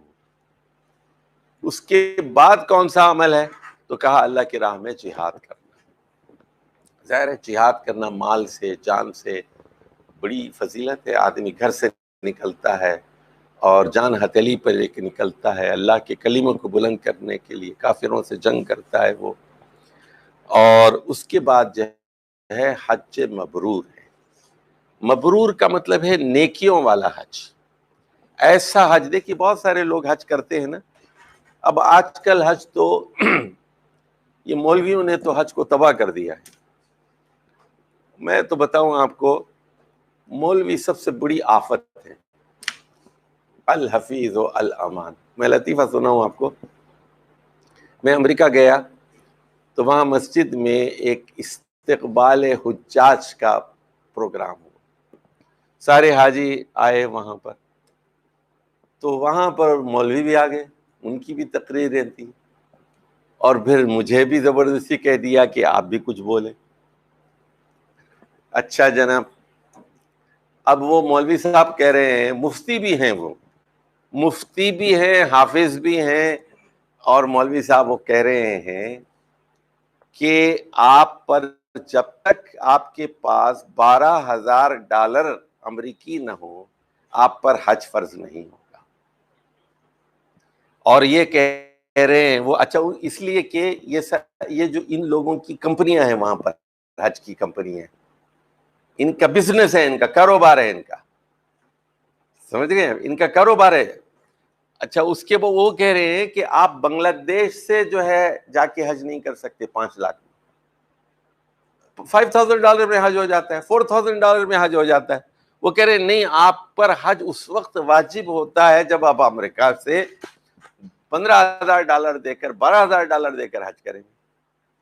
میری باری آئی تو میں نے کہا کیا یہ قرآن میں لکھا ہوا ہے کہ ڈائریکٹ فلائٹ لے کے آپ جائیں، ویا بنگلہ دیش نہیں جا سکتے، ویا پاکستان نہیں جا سکتے؟ بھائی آپ کے والدین کے ساتھ حج کیجئے نا آپ. تو اتنے پیسوں میں 3 لوگوں کا حج ہو جائے گا، اور سرکاری حج تو 4 بھی ہو سکتے ہیں آپ کے. یعنی $156 کا ڈالر ہے آپ کا، $15,000 $12,000 دیکھیے آپ. تو یہ کیا ضروری ہے؟ یہ وی آئی پی حج کی کیا ضرورت ہے؟ تو اب یہ سب کیا ہے سن لیجئے، یہ کاروبار ہے. حج کی اصل روح کیا ہے وہ کوئی نہیں بتاتا. حاجی کو کیا صحیح مشورہ دینا ہے کوئی نہیں بتاتا. حاجی جا کے وہاں لڑتے ہیں، پانی پہ لڑتے ہیں، مینا میں لڑتے ہیں، بس میں چڑھتے ہوئے لڑتے ہیں، ٹرین کے اوپر لڑتے ہیں، لیٹرین پہ لڑتے ہیں، گتھم گتھا ہو جاتے ہیں، جمرات کے پاس لڑتے ہیں، طواف کرتے ہوئے دھکے دیتے ہیں ایک دوسرے کو. اور یہ چیز حالانکہ قرآن کہتا ہے فمن فرد فیہن الحج فلا رفث ولا فسوق ولا جدال فی الحج. نہ رفث ہے، نہ جنسی گفتگو ہے، اور نہ کوئی نافرمانی ہے، اور نہ جدال ہے، جھگڑا ہے کوئی. تو یہ اصل روح ہے اس کی. 7 مرتبہ قرآن مجید میں حج کے بارے میں کہا گیا اللہ کو یاد کرو، اللہ کو یاد کرو.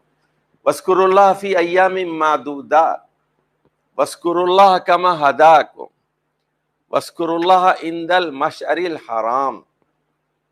مزدلفہ میں مشعر حرام کے پاس اللہ کو یاد کرو. یہ گنے چنے دن ہیں، 8 9 10 11 12 اور 13 آپشنل ہے. 5 یا 6 دن ہیں، یہ ایام معدودات ہیں. کثرت سے اللہ کو یاد کرو. ایک جگہ کہا گیا کہ اپنے باپ دادا سے زیادہ ان کو یاد کرا، او اشد ذکر. پھر 7 مقامات پر قرآن میں کہا گیا کہ تقوی بچ بچ کے چلو، بچ بچ کے نگاہیں نیچی ہوں، بچ بچ کے تقوی اختیار کرو. تو یمن کے لوگ حج مبرور، حج کیسا ہو؟ نیکیوں والا ہو، نیکیوں والا ہو. صرف حج مقصود نہیں ہے. تو یمن کے لوگ حج کرتے تھے، بغیر پیسے کے آ جاتے تھے، اور وہاں مکے میں آ کر بھیک مانگتے تھے. یہ جاہلیت کے زمانے میں بھی ایسا ہوتا تھا. تو اللہ تعالیٰ نے پھر ان کے بارے میں قرآن مجید میں کہا وَتَزَوَّدُوا، خالی ہاتھ نہ آنا، پیسے لے کر آنا، زیادہ راہ ساتھ لے کر آنا. تزودوا، زیادہ راہ ساتھ ہو، پیسے ہوں، کھانے پینے کا خرچہ ہو، سواری ہو، ویسے ہاتھ اٹھا کے نہ آنا.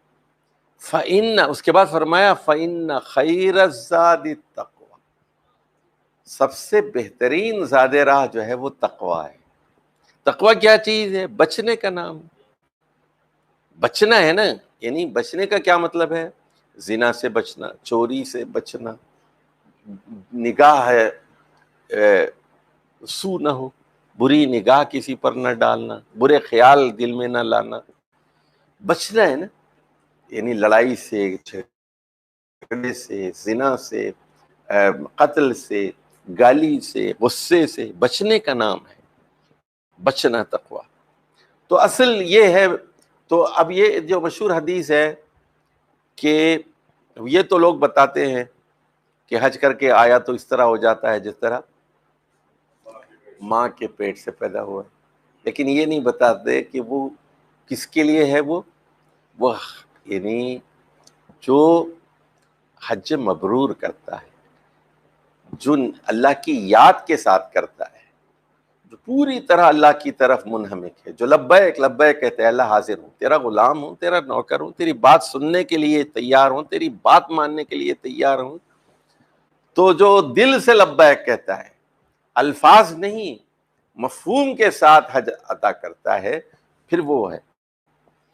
اور یہ جو جہاد ہے، سن لیجئے، جہاد کے لیے کیا شرط لگا دی؟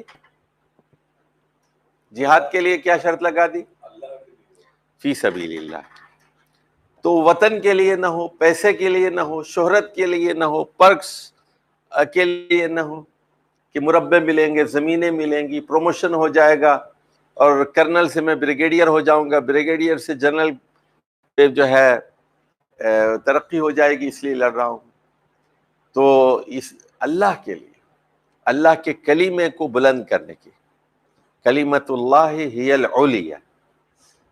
کتنے بجے ہے نماز؟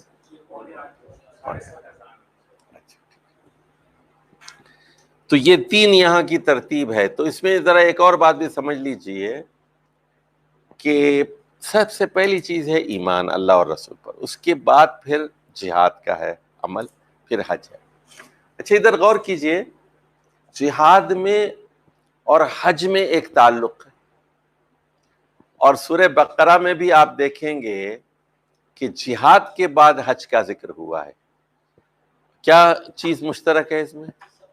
جی، دونوں میں جسمانی آپ کی محنت درکار ہوتی ہے، اور یہ دونوں کام جوانی کے ہیں، دونوں کام جوانی کے ہیں، محنت دونوں میں درکار ہوتی ہے، سفر دونوں کے اندر ہے ایک. اچھا دوسری چیز یہ کہ دونوں میں پیسہ خرچ ہوتا ہے، دونوں میں وقت بہت لگتا ہے، پیسہ بھی خرچ ہوتا ہے، وقت بھی لگتا ہے. تو یہ جو ہے جسمانی عبادت بھی ہے اور روحانی عبادت بھی. اچھا دیکھیے، یہ جو زکوٰۃ ہے یہ صرف کیا ہے؟ یہ مالی عبادت ہے، جبکہ اور نماز کیا ہے؟ ایک جسمانی عبادت ہے. لیکن حج جو ہے مالی عبادت بھی ہے اور جسمانی عبادت بھی. تو اس لیے پھر یہ دونوں چیزیں آپس میں مشترک ہیں.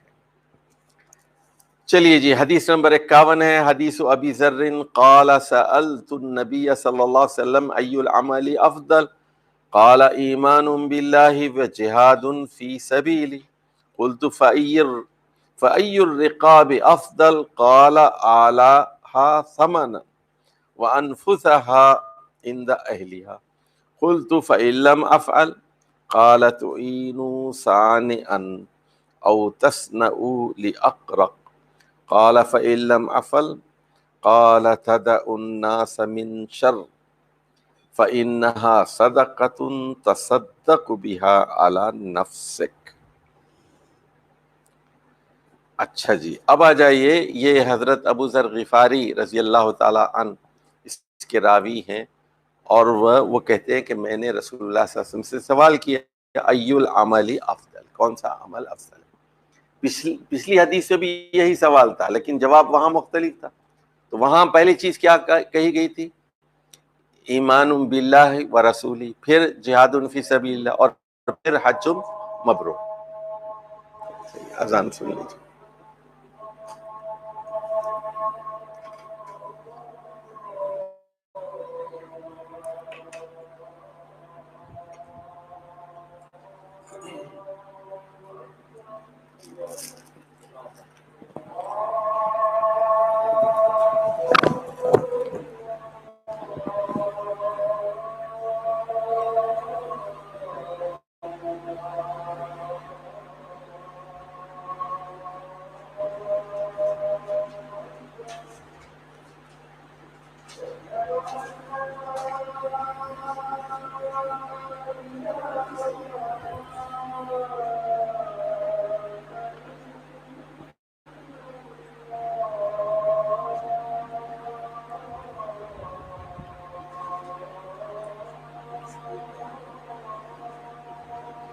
اشہد ان لا الہ الا اللہ.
لا الہ الا اللہ.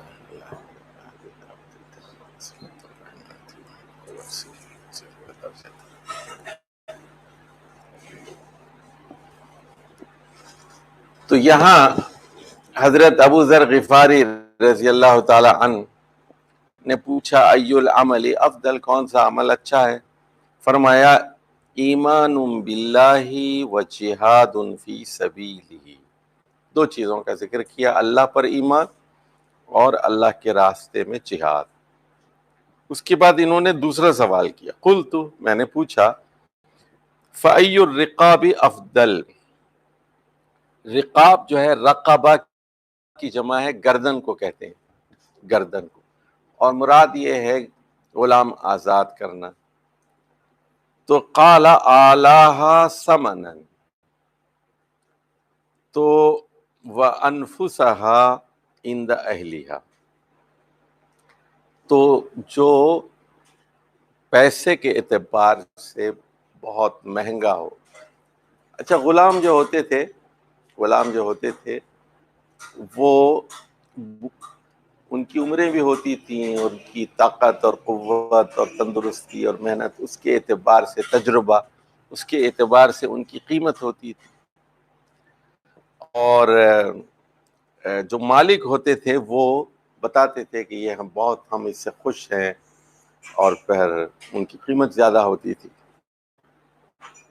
تو ایسے غلام کو آزاد کرنے کا زیادہ ثواب ہے کہ جس کی مارکیٹ ویلیو زیادہ ہو، توانا بھی ہو، تندرست بھی ہو، صحت مند بھی ہو، جوان بھی ہو، اور تجربہ کار بھی ہو، جس سے اس کا مالک بھی خوش ہو. قلت فإن لم افعل، فرمایا کہ اگر یہ میں نہ کر سکوں، یعنی غلام آزاد نہ کر سکوں، پھر قالت تعین صانعا او تصنع لاقرق. اب دیکھیے یہ بڑی ٹیکنیکل بات آپ نے فرمائی کہ کوئی صانع جو ہے، صانع کا مطلب ہوتا ہے کاریگر، صنعت سے ہے. جیسے کوئی کارپینٹر ہے، کوئی گولڈ اسمتھ ہے، یا کوئی بلیک اسمتھ ہے، لوہار ہے، اور اسی طرح جو ہنر والے لوگ ہوتے، الیکٹریشین ہے، پلمبر ہے، فرض کیجئے، اس کی مدد کرو. یا پھر او تصنع لاقرق، کوئی ہنر جو ہے کسی دوسرے کو سکھا دو. دیکھیے کیسی بات فرمائی آپ. یعنی کیا ہے اس کو آج کی زبان میں کیا کہتے ہیں اس کو؟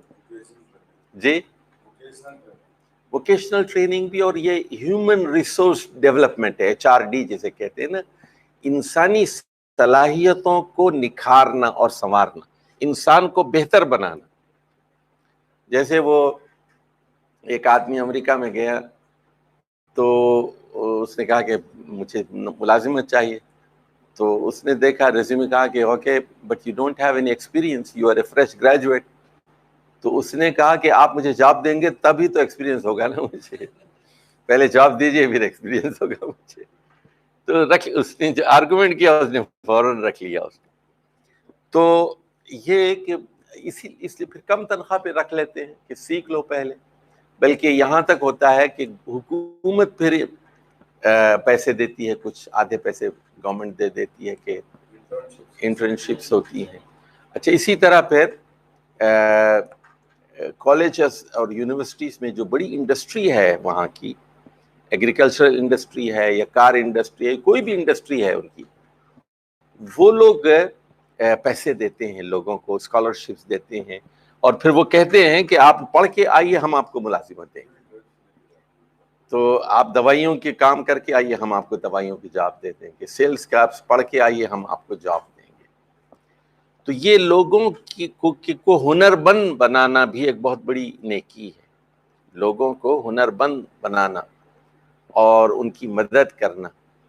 اور اسی طرح دیکھیں آپ پاکستان میں تو اتنے یعنی ظلم بھی ہے, ناانصافی بھی. آپ دیکھیے 8 سال 10 سال کے بچے ہوتے ہیں, وہ میکینک کے نیچے لگ جاتے ہیں, چھوٹو چل کام کر, وہ ٹائر بدلتا ہے, سارے کام کرتا ہے. 10 سال کا بچہ ہے, 12 سال کا بچہ ہے, اور تیل بھی بدلتا ہے, سارے کام کر لیتا ہے, الیکٹریشین بن جاتا ہے, ماہر کاریگر بن جاتا ہے, انجن پورا کھول کے رکھ دیتا ہے. اور بس یہ تجربہ ہی ہے نا, اور کیا کام ہے, نٹ بولٹس کا کام ہے سارا. اور ان پڑھ ہوتے ہیں بالکل, اسکول دستخط بھی کرنا نہیں آتا, انگوٹھا لگانا بھی نہیں آتا ان کو, اور اسکل سارا سیکھ لیتے ہیں. قال فإن لم أفعل, اور فرمایا کہ اگر میں یہ بھی نہ کر سکوں, فرمایا تدع الناس من الشر, کہ لوگوں کو جو ہے اپنے شر سے محفوظ رکھو. اور فإنها صدقۃ, یہ بھی ایک نیکی ہے, یہ بھی ایک صدقہ ہے, یہ بھی ایک نیکی. اور تصدق بہا علی نفسک, جو اپنے آپ پر کریں گے, اپنے آپ کو فائدہ پہنچائیں گے آپ, کہ اپنے شر سے دوسروں کو محفوظ رکھیں. دیکھیے کیسی آپ لوگوں کی تربیت کیا کرتے تھے, اور نیکی کا کیسا تصور دیا کرتے تھے کہ اللہ پر ایمان لانے کے بعد انسان کی شخصیت کو بدل جانا چاہیے. یعنی پہلی چیز کیا بتا رہے ہیں, اللہ کی راہ میں جہاد کرو, کوشش کرو, یعنی متحرک ہو جاؤ, تحرک پیدا ہو جائے نا, کام کرے آدمی, کچھ حرکت برکت پیدا ہو نا, خالی بیٹھے نہ رہے, ایمان کے بعد حرکت ہو اس کے اندر. اور اس کے بعد وہ کہہ رہے ہیں کہ غلام آزاد کرو تو بہترین, مہنگا, اور جو مالک کو محبوب ہو وہ. اور اگر یہ نہیں کر سکے تو پھر کسی کاریگر کی مدد کرو, یا کسی کو کوئی ہنر سکھا دو. کتنی بڑی بات ہے, کوئی بھی ہنر ہے, یہاں تک کہ درختوں سے کلاڑی چلانا سکھا دو, کہ کس طرح لکڑی کاٹی جاتی ہے درختوں سے, ہنر سکھا دو. بکریاں چرانا ہی سکھا دو, گھاس کس طرح جو ہے کاٹی جاتی ہے یہی سکھا دو, کوئی ہنر سکھا دو. اور کم سے کم یا پھر لوگوں کو اپنے شر سے محفوظ رکھو, یعنی ان کو گالی نہ دو, ان کو مارو مت, ان کو تکلیف نہ پہنچاؤ. اور یہ بھی ایک صدقہ ہے جو آپ اپنے اوپر کریں گے. ایک اور حدیث ہم پڑھ لیتے ہیں, پھر یہ باب ختم ہو جائے گا. حدیث عبداللہ بن مسعود رضی اللہ تعالی عنہ قال سألت النبی صلی اللہ علیہ وسلم ای العمل احب الی اللہ. عبداللہ بن مسعود کہتے ہیں میں نے رسول اللہ صلی اللہ علیہ وسلم سے پوچھا کون سا عمل ایسا ہے جو اللہ کو محبوب ہے. قال الصلاۃ علی وقتها, آپ نے فرمایا وقت پر نماز پڑھنا. اور دیکھیے اس میں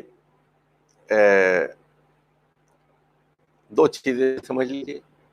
اول وقت میں نماز پڑھنے کا زیادہ ثواب ہے، سوائے دوسری چیز کیا ہے؟ سوائے عشاء کی نماز. عشاء کی نماز تاخیر سے پڑھنی چاہیے، تو یعنی مغرب کے بعد 2 گھنٹے دینا چاہیے. ویسے اب یہاں دیکھیے 7 بجے وقت ہو جاتا ہے عشاء کا، لیکن یہاں 7:45 پر ہے، یعنی 45 منٹ بعد پڑھ رہے ہیں نماز. بعض مساجد میں 7:15 بجے بھی ہو جاتی ہے، بعد میں 7:30 بجے بھی ہو جاتی ہے، لیکن یہاں تاخیر سے پڑھی جاتی ہے. الصلاۃ علی وقتها. قال ثم ایون قال ثم بر الوالدین. تو نماز کس کا حق ہے؟ اللہ کا حق ہے. اور اللہ کے بعد کس کا حق ہے؟ والدین کا ہے. اور یہ ترتیب وہاں بھی رکھی گئی ہے. کہاں؟ وَقَضَىٰ رَبُّكَ أَلَّا تَعْبُدُوا إِلَّا إِيَّاهُ وَبِالْوَالِدَيْنِ إِحْسَانًا. اللہ نے فیصلہ کر دیا ہے کہ اللہ کی عبادت کی جائے اور والدین کے ساتھ حسن سلوک کیا جائے. اور وہ جو آیت ہے إِنَّ اللَّهَ يَأْمُرُ بِالْعَدْلِ وَالْإِحْسَانِ وَإِيتَاءِ ذِي الْقُرْبَىٰ. اللہ عدل کا حکم دیتا ہے، احسان کا حکم دیتا ہے، اور رشتہ داروں کے ساتھ حسن سلوک کا حکم دیتا ہے. تو عدل سے کیا مراد ہے؟ توحید ہے. اور احسان سے کیا مراد ہے؟ والدین. اور یعنی پہلے اللہ کا حق ہے، پھر والدین کا ہے، پھر رشتہ داروں کا ہے. یہ ترتیب ہے جو اللہ تعالیٰ نے بتائی. قال ثم ایون. تو انہوں نے عبداللہ بن مسعود نے پوچھا پھر اس کے بعد کون سا ہے؟ کہا الجہاد فی سبیل اللہ. تو قال حدثنی بہن وَلَوِ اسْتَدَدتُّهُ لَزَادَنِي. اب یہاں پر دیکھیے یعنی الجہاد پہلی احادیث میں اللہ اور رسول پر ایمان کے بعد جہاد کا ذکر ہوا تھا، لیکن یہاں پر درمیان میں والدین کو لایا گیا ہے. یعنی اس سے کیا بات معلوم ہوئی کہ والدین کا حق جہاد سے بھی زیادہ ہے. اور اگر والدین بوڑھے ہوں اور ان کی خدمت لازمی اور ضروری ہو اور دوسری اولاد خدمت کے لیے موجود نہ ہو تو پھر جہاد کو چھوڑ کر والدین کی خدمت کرنا لازمی اور ضروری ہوگا. لیکن دوسری اولاد موجود ہے خدمت کے لیے تو پھر آپ جہاد پر جا سکتے ہیں. تو حضرت عبداللہ بن مسعود کہتے ہیں اگر میں اس طرح اور پوچھتا جاتا تو اور بھی آپ جواب دیتے، لیکن 3 سوال کے بعد یہ رک گئے. تو پہلے سوال کے جواب میں نماز کا وقت پر پڑھنے کا آپ نے ذکر کیا. اب یہ بات دیکھیے وہاں قرآن مجید میں بھی ہے ان الصلاۃ کانت علی المؤمنین کتابا موقوتا. نماز وقت کی پابندی کے ساتھ فرض کی گئی. وقت پر نماز پڑھنا چاہیے. وقت سے پہلے نماز نہیں ہو سکتی ایک بات، الا یہ کہ آدمی مسافر ہو یا بارش ہو جائے. بارش میں بھی نماز پہلی پڑھی جا سکتی ہے، اور اگر آپ مسافر ہیں تو ظہر کے ساتھ 1 بجے ہی عصر پڑھ سکتے ہیں، اور مغرب کے ساتھ ہی عشاء کی نماز پڑھ لیجئے. جمع بھی کر سکتے ہیں، تقدیم بھی کر سکتے ہیں، تاخیر بھی کر سکتے ہیں. دونوں کی آپ کو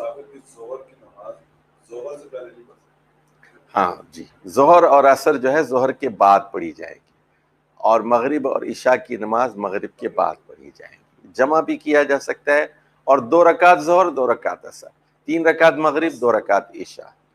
تو یہ سہولت ہے جو اللہ کی طرف سے دی گئی.